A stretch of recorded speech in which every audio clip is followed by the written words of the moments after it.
নমস্কার বন্ধুরা, চলে এসেছে সুনীতি রান্নাঘরে। আশা করি তোমরা সবাই ভালো আছো। আজকের আমি দেখাবো কলমি শাক দিয়ে, তাতে পেঁপেও আছে। পেঁপেটাকে ভালো করে কেটে ধুয়ে টুয়ে রাখা আছে, ডুমুরগুলো ভালো করে পরিষ্কার করে ধুয়ে রাখা আছে, দানাটাও ছাড়িয়ে নেওয়া। তাতে আরও দেব ডাঁটা, ঝিঙে আর আলু আছে।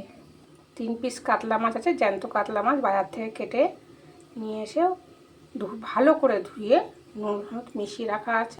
তাতে বড়িও দেবো, দিয়ে একদম এই গরমের সময় তো খুব পাতলা করে একটা ঝোল করব। পুরো রেসিপি দেখার জন্য তোমাদের কাছে অনুরোধ রইল। এবার এই বড়িটা আর মাছটা ভেজে নেব। কড়াতে তেলটাও গরম হয়ে গেছে, এবার বড়ি আর মাছটা ভেজে নেব। বড়িগুলোও ভেজে নিয়েছি, কাঁচা মাছগুলোও ভাজা হয়ে গেছে, কাঁচকলাটাও ভাজা হয়ে গেছে। কড়াই তেল গরম হয়ে গেছে, 5 ফোড়ন দিয়ে দিয়েছি। এবার পেঁয়াজ দিয়ে দেবো। পেঁয়াজটাও লাল লাল করে ভাজা হয়ে গেছে। এবারে ডুমুরগুলো দিয়ে দিলাম, একটু নাড়াচাড়া করবো। আমার রান্না যদি তোমাদের ভালো লেগে থাকে তাহলে চ্যানেলটাকে একটা সাবস্ক্রাইব করে রাখলে তাই নিত্য নতুন রান্না তোমাদের কাছে পৌঁছে যাবে। এই গরমের সময় তো ওই ডুমুর দিয়ে কাঁচকলা কেটে দিয়ে পাতলা করে ঝোল খুব ভালো লাগে। ডুমুরগুলো হালকা করে তেলেতে নাড়াচাড়া করে নিলাম। এবার পেঁপেটা দিয়ে দেবো। পেঁপেটাও একটু নাড়াচাড়া করবো তেলেতে, যাতে না কাঁচা গন্ধটা থাকে।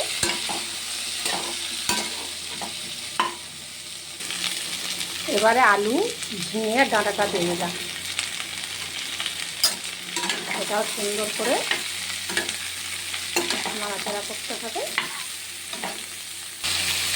এবার কলমি শাকটাও দিয়ে দিচ্ছি, সব কলমি শাক দিয়ে দিই।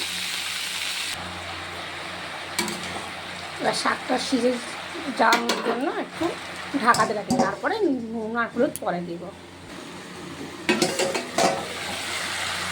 দেখো কত সুন্দর, কত কম হয়ে গিয়েছে। এবার নুন দিয়ে দিলাম, ভালো করে নাড়াচাড়া করা হয়ে গেছে। এবার হলুদ দিয়ে দেবো।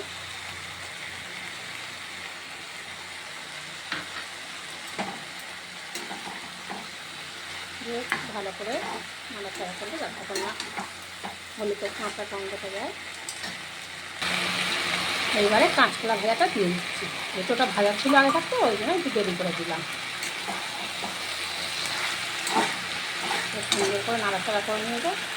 তারপরে এই বাটাটা দিয়ে দেবো। এটাতে ধনে আছে, গোটা জিরে আছে আর লঙ্কা আছে। কাঁচা লঙ্কাটাকে রেখেছি পুরো কেটে গেছে, পাকা 4-5টা লঙ্কা নিয়ে একসঙ্গে বেটে এবার এটা দিয়ে দেবো। এটা দিয়ে দিলাম, দিয়ে ভালো করে নাড়াচাড়া করবো। কাঁচা গন্ধটা যতক্ষণ যায় ভালো করে নাড়াচাড়া করে নিয়েছি, কাঁচা গন্ধটাও চলে গিয়েছে। এবারে জল দিয়ে দেবো। জলটাও দেখো ফুটে উঠেছে, জলটা দিয়ে দিলাম। দেখো ঝোলটাও ফুটে উঠেছে। এবার আগে থাকতে ভেজে রাখা বড়ি আর মাছটা দিয়ে দিচ্ছি উপরে। এরকমভাবে বাড়িতে বানিয়ে খেয়ে দেখবে, খুব সুন্দর খেতে লাগে। এই গরমের সময় তো খুব উপকার এই ঝোলটা খাওয়া। বাড়িতে খেয়ে তারপর আমার কমেন্টে বলবে কেমন হয়েছে। এবার ঢাকাটা দিয়ে দেবো, দিয়ে ফুটুক। ঢাকাটা খুলে অনেকক্ষণ ফুটেছে।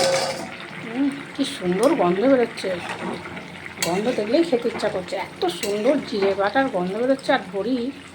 তোমরা বাড়িতে একবার রান্না করে খেয়ে দেখবে, এত সুন্দর লাগছে। আমরা কখন খাবো ভাত। এইবারে সবগুলো চলে গিয়েছে। এইবারে গ্যাস আস্তে করে দেবো ঢাকা দিয়ে। গ্যাস আস্তে করে দিলাম। দেখো আমার রান্না পুরো কমপ্লিট হয়ে গিয়েছে। খুব সুন্দর গন্ধ বেরোচ্ছে। পুরোটা আমার সঙ্গে থাকার জন্য তোমাদের ধন্যবাদ। এবার তুমি ঝটপট করে তোমরা বানিয়ে নাও। আমার তো খুব জোর খিদে পাচ্ছে, আমি এবারে খেয়ে নেবো। তোমরা তাড়াতাড়ি বানিয়ে নাও। যদি আমার রান্না ভালো লেগে থাকে তাহলে চ্যানেলটাকে একটা সাবস্ক্রাইব করে রাখবে, একটা লাইক, একটা কমেন্ট করে দেবে। তাহলে দেখা হবে পরের ভিডিও। টাটা। তাহলে আর একবার বলছি, ঝটপট করে বাড়িতে বানিয়ে নাও। আমি তো খেতে বসছি, তোমরা কেমন হয়েছে কমেন্ট করে বলবে। টাটা।